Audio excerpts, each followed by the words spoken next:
చేస్తా ఉన్నా.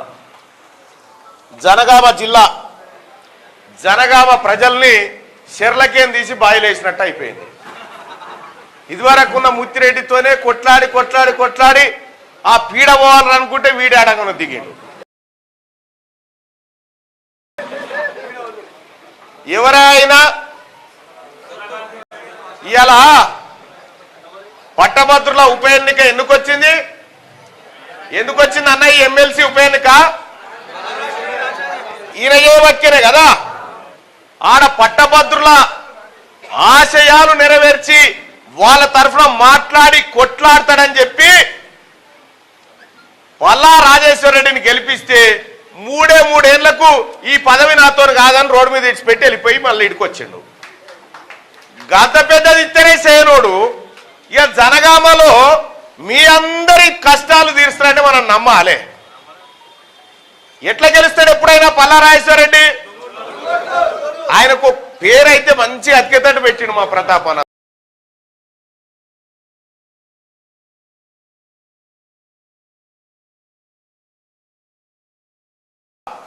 అప్పుడు 17,000 దొంగ ఓట్లు బోగస్ ఓట్లు పట్టి డైరెక్ట్ గా ఇచ్చినాం.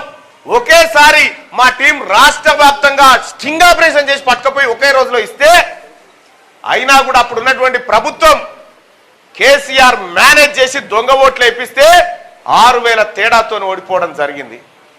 ఇలా ప్రతాపన్న పని కూడా గదే అయింది. నేను అనుకుంటూనే ఉన్నా వీడు ప్రజాస్వామ్యయుతంగా గెలవడన్నా వీడు గొంగడి కప్పుకొని వచ్చి కత్తితో ఓడిచిపోయే రకమే పల్లా రాజేశ్వర రెడ్డి, జాగ్రత్త నేను చెప్తానే ఉన్నా.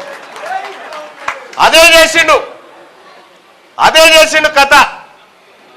పల్లా రాజేశ్వర రెడ్డి ఆయనకు కావాల్సింది పుట్టిన మంత్రిని అయితే అని వచ్చిండు. వీడికి మంత్రిని అయితా అని చెప్పి పాప ముత్తిరెడ్డి యాదగిరి రెడ్డిని తన్ని అవతలకి వెళ్ళగొట్టి ఆయన ఇటు పోయిండు, పత్తలేడు.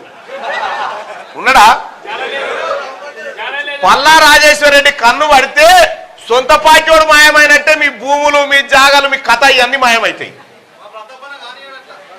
ప్రతాపాన్ని ఉండు కాబట్టే ఉంటున్నాయి. ఒక విషయం అయితే చెప్తా ఉన్నా సోదరులారా,